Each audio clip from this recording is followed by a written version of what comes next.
वो हर घंटे video call करती थी मुझे और मेरा लोकेशन मांगती थी। अगर लोकेशन जिले से बाहर मिलती तो वो मुझे झगड़ा करने लगती थी, अनाप शनाप बोलती थी। घर में हमेशा कलेश होता रहता था, हमेशा झगड़ा होता रहता था, इसलिए मैंने उसको गोली मार दी। ये कबूलनामा है एक चार्टर्ड अकाउंटेंट का, उदय प्रताप सिंह, फिरोजाबाद के रहने वाले। उन्होंने अपनी दूसरी पत्नी को गोली मार दी और ये बात कबूल किया है। हुआ क्या है, हम आपको पूरा मामला बताते हैं। उदय प्रताप सिंह पेशे से चार्टर्ड अकाउंटेंट हैं। उनकी पहले से एक शादी हो रखी थी, उनका नाम था शालू, उनसे बच्चे भी थे।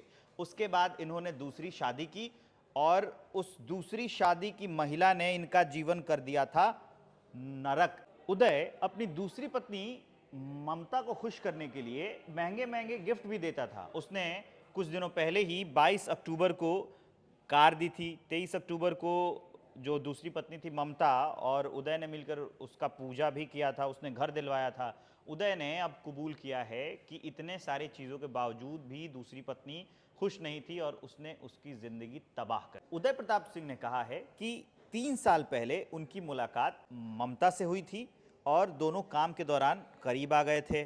उसके बाद ये हुआ कि ममता वो बात जानती थी कि उदय पहले से शादीशुदा है, इसके बावजूद दोनों के बीच में संबंध बन गए।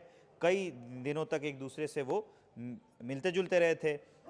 उसके बाद से जो ममता थी वो शादी का दबाव बनाने लगी उदय पर। जब उदय ने मना किया तो फिर उदय का कहना है कि वो नहीं मानी और अश्लील वीडियो दिखाकर ब्लैकमेल करने लगी। उसके बाद दोनों की शादी मंदिर में हुई थी। उसने शादी तो कर ली लेकिन घर का सुख चैन छिन गया था। जो ममता थी वो उदय प्रताप सिंह पर दबाव बनाती थी कि उदय अपनी पहली पत्नी शालू को तलाक दे दे और उससे अलग रहने लगे, लेकिन इसी बात को लेकर आए दिन कलेश होता रहता था और वो लोकेशन मांगती रहती थी, अपने पति को परेशान करती रहती थी। इसलिए उदय ने एक साजिश रची, उसने गन लिया और जिस दिन उसने मर्डर किया उस दिन अपने घर में बहुत तेज उसने म्यूजिक चला रखा था। बहुत तेज उसने म्यूजिक किया, अपने पत्नी ममता को पहले गोली मारी और उसके बाद उसने पुलिस को इन्फॉर्म किया कि करंट लगने से उसकी बीवी जो ममता है उसकी मौत हो गई है। पुलिस आई, जो शव था उसको पोस्टमार्टम के लिए भेजा गया, तब जाकर इस पूरे मामले का खुलासा हुआ कि ममता की जो मौत है वो करंट लगने से नहीं हुई है, उसे तो गोली मारी गई है। अब कबूलनामा आया है उदय प्रताप सिंह का। जब पुलिस ने पूछताछ की तो उन्हें कबूल किया कि उसने अपनी पत्नी को मारा है और उसके पहले भी उदय प्रताप सिंह ने अपनी पत्नी को मारने की साजिश रची थी जहर के इंजेक्शन से, ये बात भी उसने कबूल की है। अब बात हुई जो शव है वो दोनों ओर के परिजन, मतलब उदय के जो घर के लोग थे वो भी शव लेने को तैयार नहीं थे ममता का, और जो ममता के घर वाले थे वो दूसरी शादी और ये प्रेम प्रसंग से बहुत ज़्यादा नाराज़ थे क्योंकि जो ममता थी उसने शादीशुदा आदमी से शादी की थी, तो शव लेने को तैयार नहीं थे।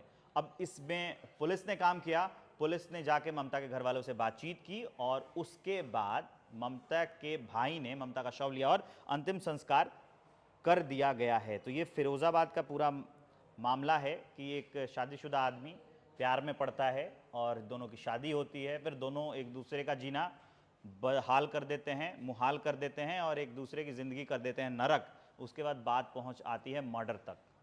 ऐसे फैसले लोग चंद दिनों की मुलाकात में कर लेते हैं और ख़ुद अपराधी बन जाते हैं। इसीलिए कहते हैं कि जब सामान्य और खुशहाल ज़िंदगी अच्छी चल रही हो तो ज़्यादा ताक झांक इधर उधर नहीं करनी चाहिए, क्योंकि अगर पति पत्नी के बीच में वो आती है, मतलब अगर कोई दूसरी प्रेमिका आती है तो 4 दिन की चांदनी तो वो दिखाती है लेकिन जीवन भर के लिए अंधेरा करके चली जाती है। जैसे इस केस में हुआ कि ममता आई और उदय प्रताप सिंह ने उसका मर्डर किया, वो अपराधी बन गए, अब वो इसकी सज़ा काटेंगे, उनके पूरे जीवन में अंधेरा हो गया। आप इस खबर पर क्या सोचते हैं, क्या राय रखते हैं, हमें ज़रूर बताइए। चैनल को सब्सक्राइब करिए, लाइक करिए, कमेंट करिए, शेयर करिए। मैं विवेक।